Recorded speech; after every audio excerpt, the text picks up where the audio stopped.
I want to share with you the untold stories of World War II, stories I heard from my grandfather and uncovered through careful research in authentic letters and diaries. Join me as we explore the deepest truths and lesser-known histories of this epic conflict. If you'd like to support me, please consider subscribing to my channel. This is not a story about war. This is a story about money. Because here's the truth that history books rarely tell you.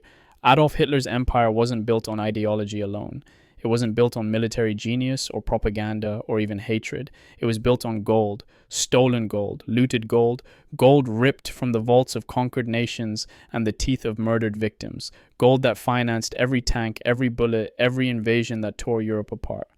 Without that gold, the Nazi war machine would have collapsed in 1938.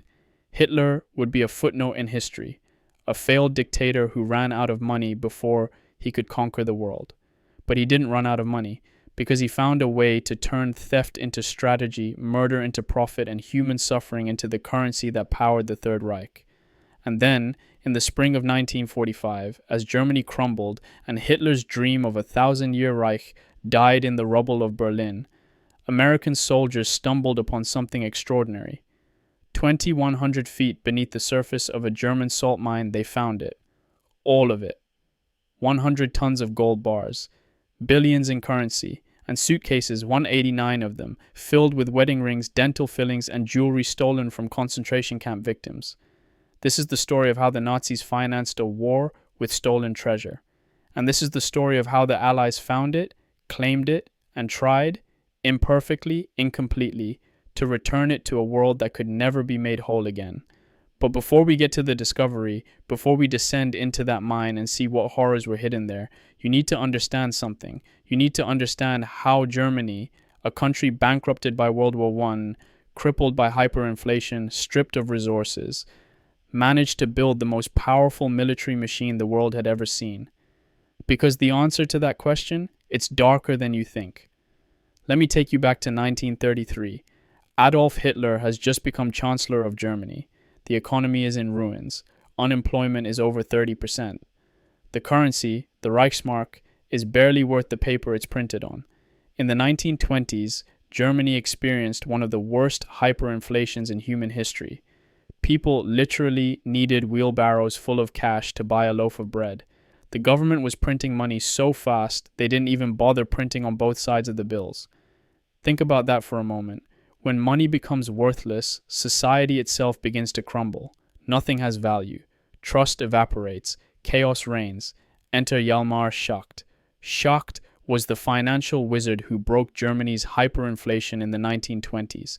He was a national hero, a genius central banker who stabilized the currency and saved the economy. And when Hitler came to power, Schacht threw in his lot with the Nazis. He became Hitler's finance minister, his economic architect. The man who would figure out how to pay for a war Germany couldn't afford. Schacht's strategy was brilliant in its simplicity. Autarky, self-reliance. Germany would produce everything it needed for war domestically, relying on no foreign nations. But there was a problem. There were 6 critical resources Germany couldn't produce on its own. Oil, tungsten, chrome, nickel, industrial diamonds, high-quality steel alloys. Without these resources, Germany's war machine would grind to a halt. Tanks wouldn't run, planes wouldn't fly, weapons couldn't be manufactured. And here's the kicker. The countries that had these resources, the United States, Sweden, Turkey, Portugal, Switzerland, they weren't going to sell them to Nazi Germany for Reichsmarks. The Reichsmark was worthless outside Germany. No one wanted it. No one would accept it. So Schacht came up with a solution. Gold. Gold is universal. Gold is eternal. Gold is accepted everywhere, by everyone, no questions asked. All the gold that has ever been mined in the world, one historian noted, would fill up 3 Olympic-sized swimming pools. Just 3. That scarcity makes gold the most reliable store of value in human history. So Hitler's strategy became simple. Steal gold. Lots of it. Use that gold to buy the resources needed to wage war. Then use those resources to conquer more countries and steal more gold. It was a cycle of theft and violence that would consume an entire continent. But in 1938, Germany had a problem. They were almost out of gold. The reserves were depleted. The war machine was sputtering. And then Hitler invaded Austria. March 12, 1938, German troops crossed the Austrian border. There's no resistance. Austria welcomes them. The Anschluss, the annexation of Austria, was Hitler's first major territorial conquest. But it wasn't just about land, it was about money. The very day German troops entered Vienna, Nazi officials seized the Austrian central bank. Inside the vaults, 90 tons of gold. 90 tons. They also confiscated 15 tons of private gold, mostly from Vienna's large Jewish community. Wedding rings, family heirlooms, personal savings, all of it seized, melted down, and added to the Reich's reserves. The German war machine was almost out of money when they invaded Austria, historian George Tabor notes. Suddenly they had about 90 tons of new gold, and that allowed them to go on invading other countries. Think about that. Hitler's empire nearly ended before it began.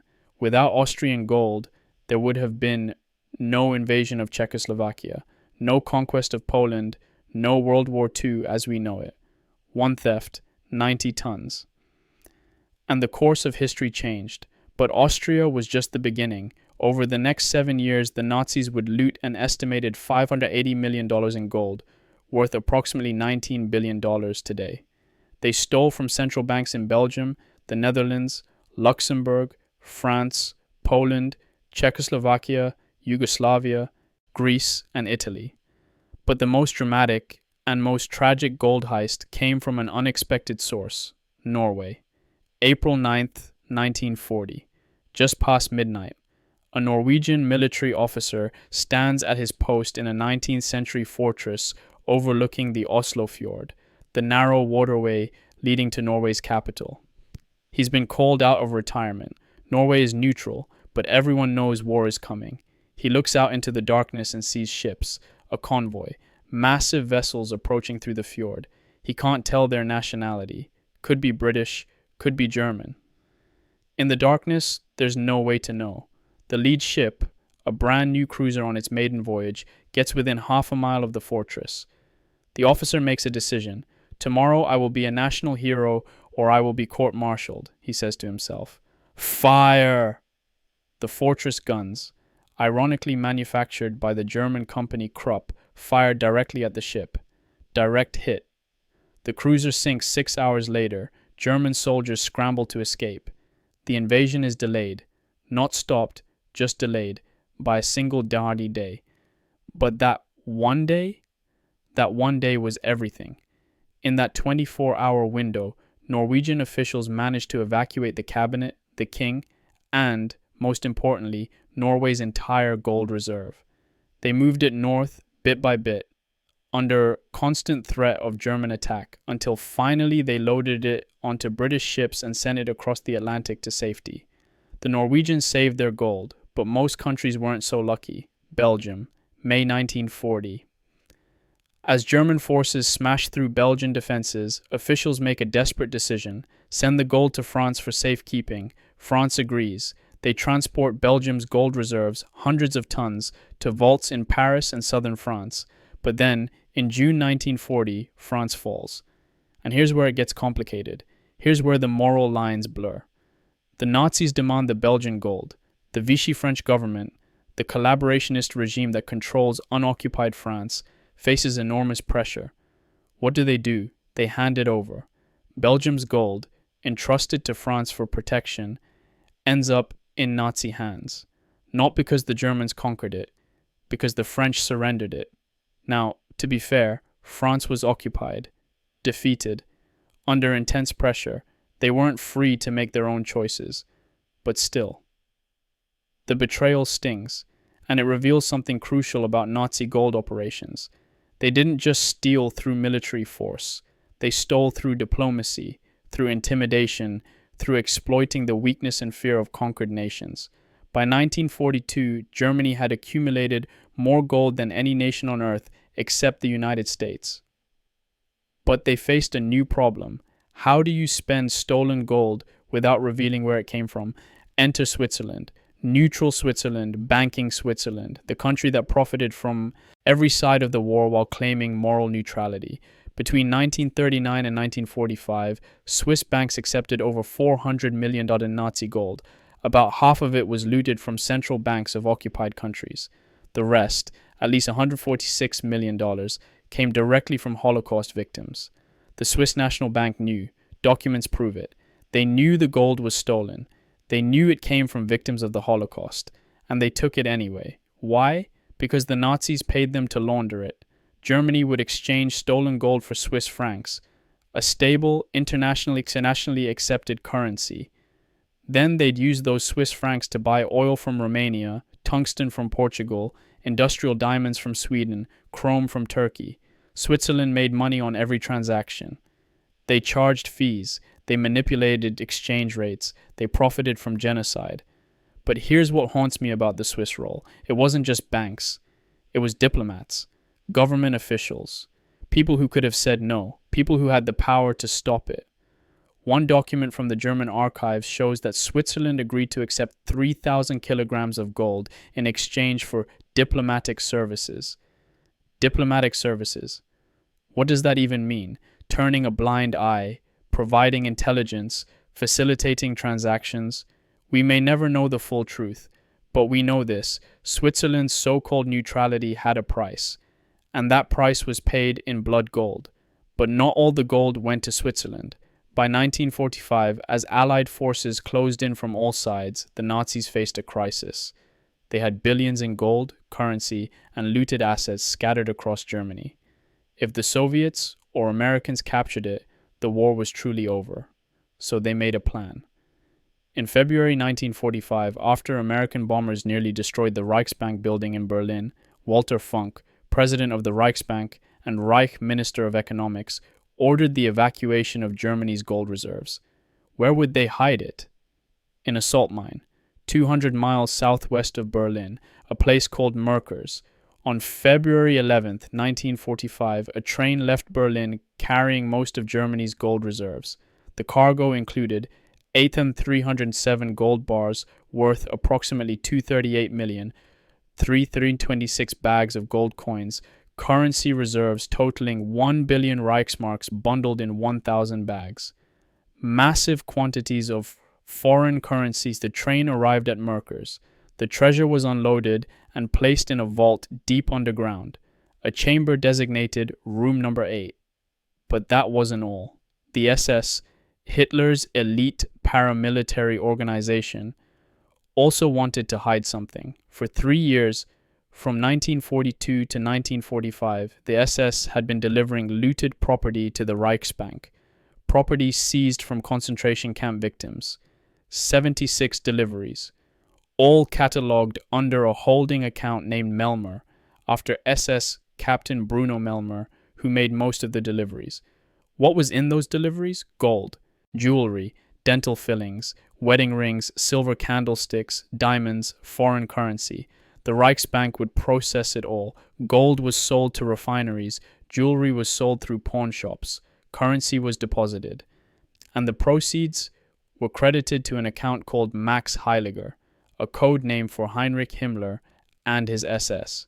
By March 1945, much of this loot had been converted to cash, but a significant amount remained: 189 suitcases, trunks, and boxes filled with stolen property. On March 18, 1945, all of it was loaded onto a train and sent to Merkers. Room Number 8 now contained two kinds of treasure: monetary gold, bars and coins from national reserves, and victim gold, the personal belongings of murdered Jews. Side by side, in the same vault, two horrors merged into one, and then the Nazis sealed the mine and waited. But they didn't wait long. April 4th, 1945, the village of Merkers falls to the U.S. Third Army, specifically the 90th Infantry Division under the command of General George Patton. It's a routine occupation. Another German town liberated. Nothing special. But then something unusual happens. Counterintelligence Corps, CIC agents, soldiers trained to gather intelligence and identify security threats, begin interviewing displaced persons in the area. French laborers who'd been forced to work in German factories, Polish workers who'd been brought to the region against their will. And these displaced persons, They have a story to tell. They've heard rumors, whispers, stories about German officials moving something important into the Kaiserroda salt mine at Merkers. Gold, they say. The Germans moved gold from Berlin. The CIC agents passed this information up the chain of command. Lieutenant Colonel James O. Boswell, the G2 intelligence officer for the 90th Infantry Division, receives the report. He immediately orders all civilians prohibited from approaching the mine area. Early the next morning, April 5th, two military policemen are guarding a road near the mine when they see two women approaching. They stop them, question them. The women are French displaced persons. One is pregnant. She says she's going to see a midwife in the next village. But then the women mention something. They mention the mine. That's where the Germans stored their gold reserve and valuable artworks, one of them says. We helped unload it. The information reaches Lieutenant Colonel William A. Russell, the division's civilian affairs officer. He immediately drives to the mine and begins interviewing people in the area. Everyone tells the same story. Gold, art, treasure, all hidden deep underground.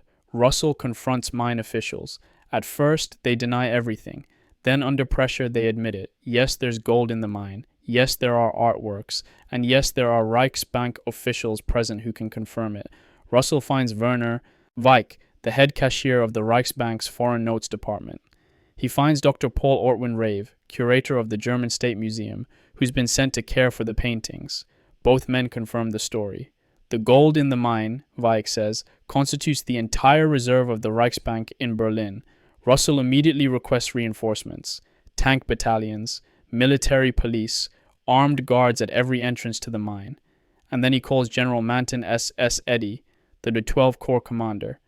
Eddy calls Patton. We've captured the German gold reserves, Eddy tells him. Patton, who's been burned by false rumors before, is skeptical.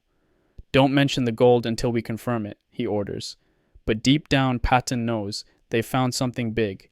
April 7th, 1945, 10:00 a.m. Lieutenant Colonel Russell, the assistant division commander, signal corps photographers, and German officials descend into the Kaiserroda mine. The elevator takes them down, 2,100 feet beneath the surface. The tunnel is vast, cold. The walls glisten with salt deposits, and there, stacked against the walls of the main tunnel, they find it. 550 bags of Reichsmarks.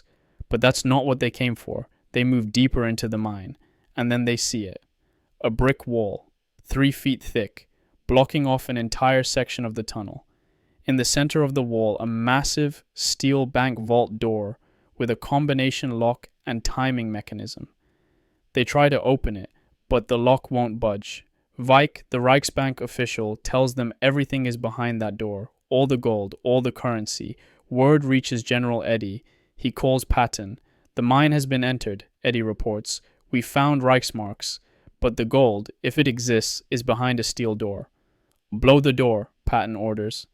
April 8, 1945, early morning. Army engineers arrive at the mine. They inspect the brick wall surrounding the vault door. One of the engineers examines it and makes a recommendation. We don't need to blow the door. We can blast through the wall with a half stick of dynamite. They set the charge. Everyone steps back.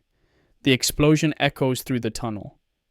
When the smoke clears, there's a hole in the wall. General Ernest, Lieutenant Colonel Russell, photographers and reporters enter room number 8, and they stop, stunned. The chamber is massive, 75 feet wide, 150 feet long, 12-foot high ceiling, railway tracks run down the center, and on either side of those tracks, stretching to the back of the cavern, are more than 7,000 bags, stacked knee-high, laid out in 20 rows. All of them marked, all of them sealed. They break open a few bags to check the contents. Gold bars, thousands of them. Gold coins, British pounds, French francs, American $20 gold pieces. Foreign currency from dozens of countries. Silver bars, platinum bars, and at the back of the cavern, occupying a 20 by 30 foot area, 18 bags and 189 suitcases, trunks, and boxes, each one labeled Melmir. They open one of the suitcases. Inside, gold dental fillings, wedding rings, cigarette cases, silver candlesticks, diamonds, personal items, flattened with hammers to save space. Everything stolen from concentration camp victims. The soldiers stand in silence. Some of them, hardened combat veterans who've seen the worst of war, feel sick. Because this isn't just treasure. This is evidence of a crime beyond comprehension. The preliminary inventory is staggering.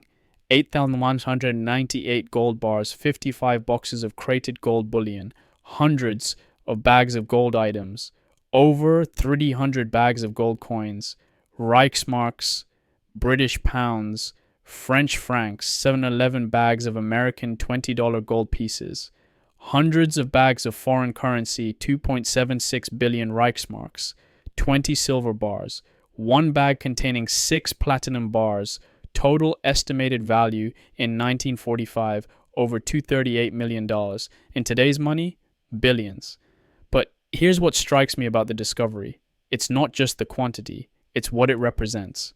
Every bar of gold in that mine, it came from somewhere.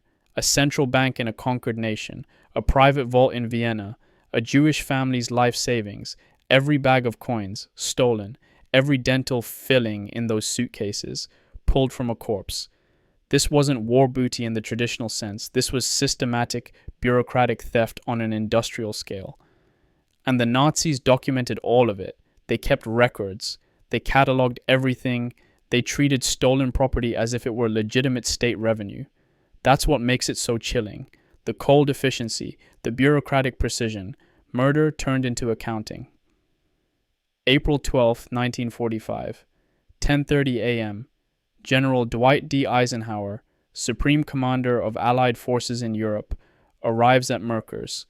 He's accompanied by General Omar Bradley, commander of the U.S. 12th Army Group, and General Patton. They've flown from Patton's headquarters to see the treasure for themselves.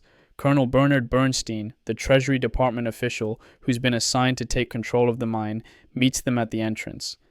Together they enter the elevator. The elevator descends. Faster, faster. It's pitch black. The only sound is the screech of the cable and the hum of the motor. Patton looks up at the single cable holding them. He tries to lighten the mood. If that cable snaps, he says, promotions in the United States Army would be considerably stimulated. Eisenhower cuts him off. Okay, George, that's enough. No more cracks until we are above ground again. The elevator reaches the bottom.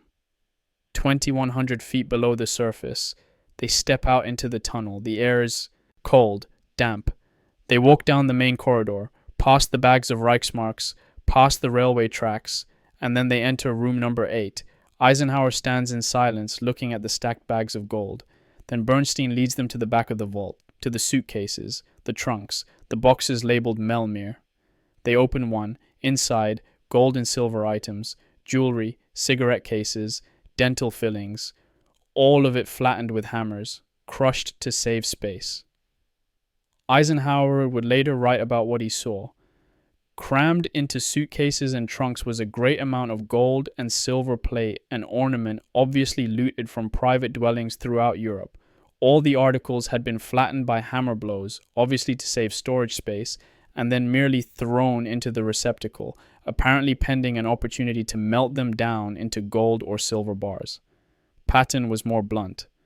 A number of suitcases filled with jewelry, such as silver and gold cigarette cases, wristwatch cases, spoons, forks, vases, gold-filled teeth, false teeth, etc., acquired by bandit methods. The generals spend an hour in the mine. They inspect the gold, the currency, the art treasures that have also been stored there, and then they return to the surface. That night, Eisenhower, Bradley, and Patton dine together. Bradley jokes with Patton, "If these were the old freebooting days when a soldier kept his loot, you'd be the richest man in the world."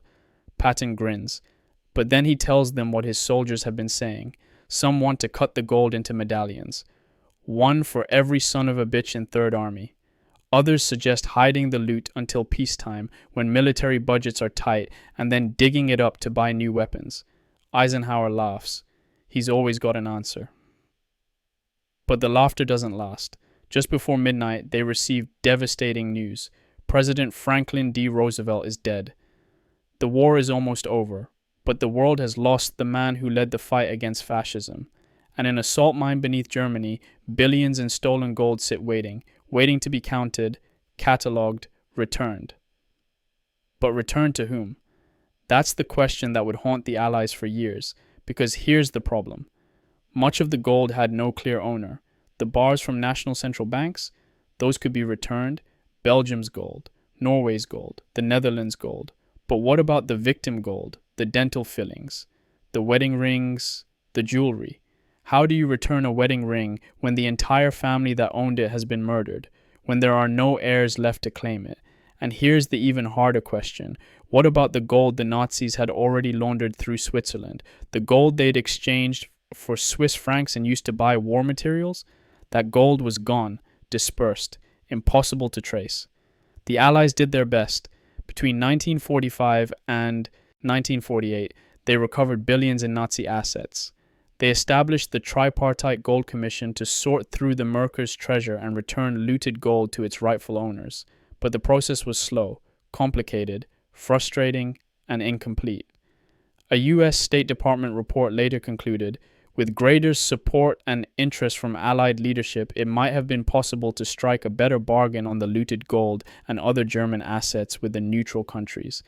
In other words, the Allies could have done more, should have done more. But they didn't. Switzerland kept much of the gold. Portugal kept what Germany had paid them. Sweden, Turkey, Spain, all of them profited from Nazi gold and faced minimal consequences. And the victims? The families whose wealth had been stolen, whose loved ones had been murdered, many of them received nothing.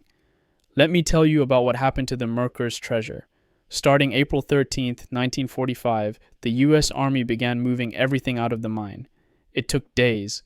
Hundreds of soldiers, dozens of trucks, armed guards lined the route from Merkers to Frankfurt, where the treasure would be stored in the Reichsbank building. Every bag was counted, every bar was weighed, every suitcase was catalogued.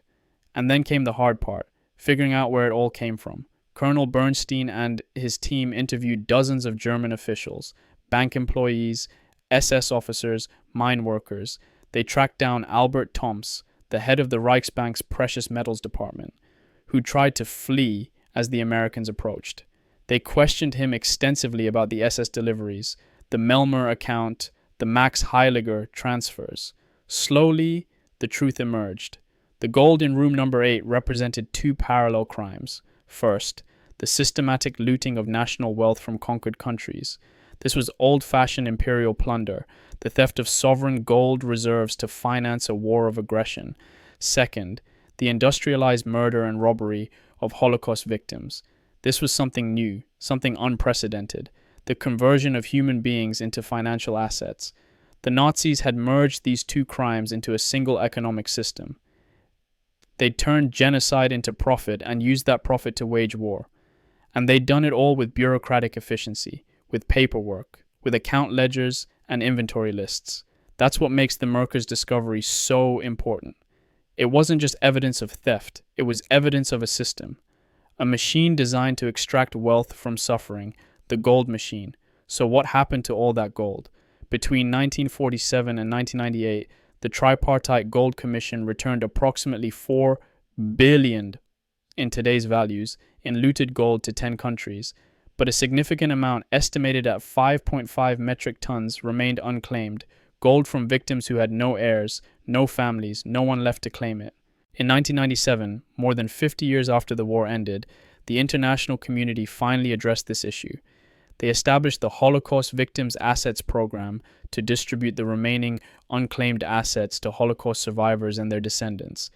But by then, most of the survivors were gone. And Switzerland? In 1998, Swiss banks agreed to pay 1.25 billion to settle lawsuits brought by Holocaust survivors and their families. But that was just a fraction, a tiny fraction, of what Switzerland had earned by laundering Nazi gold. Here's what haunts me about this story. The numbers are so big, billions in gold, millions murdered, entire nations looted, that it's easy to lose sight of the individual tragedies. Every gold bar in that mine came from somewhere. Every coin, every ring. A bride in Vienna who wore that wedding ring on the day she married the love of her life. a family in Amsterdam who'd been saving those coins for their children's education, a dentist in Warsaw who'd filled that tooth just months before the deportations began. Each piece of gold represents a life, a story, a future that was stolen, and the tragedy is this. We can return the gold, we can catalog it, distribute it, create compensation funds, but we can never return the lives. The Merkers mine contained billions in treasure, but the real treasure, the 6 million Jews, the millions of others murdered by the Nazis, they're gone, and no amount of gold can bring them back. Let me end with a question for you. If you'd been one of the American soldiers who discovered the Merkers mine, what would you have felt? Relief that you'd found the Nazi gold reserves and dealt a blow to the German war effort? Horror at seeing the evidence of systematic theft and murder?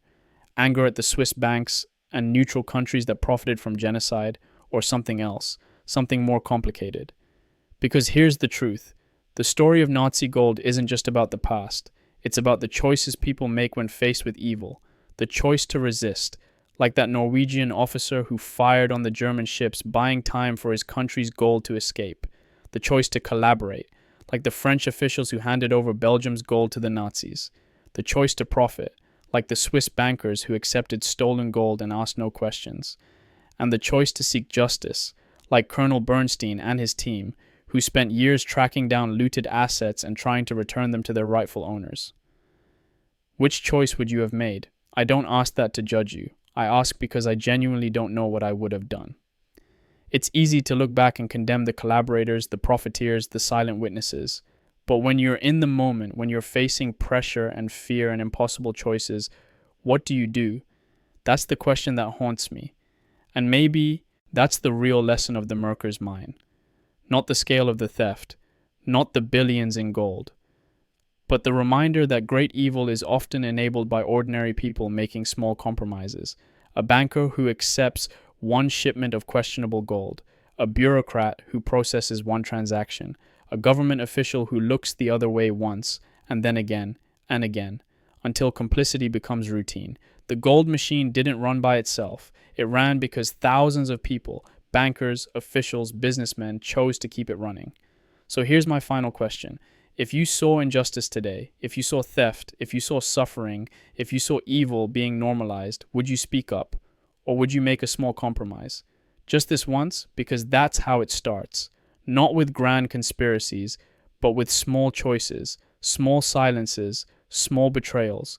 The Merkers mine held billions in gold, but the real treasure, the real lesson, is about the choices we make when confronting evil, and whether we have the courage to choose justice even when it costs us.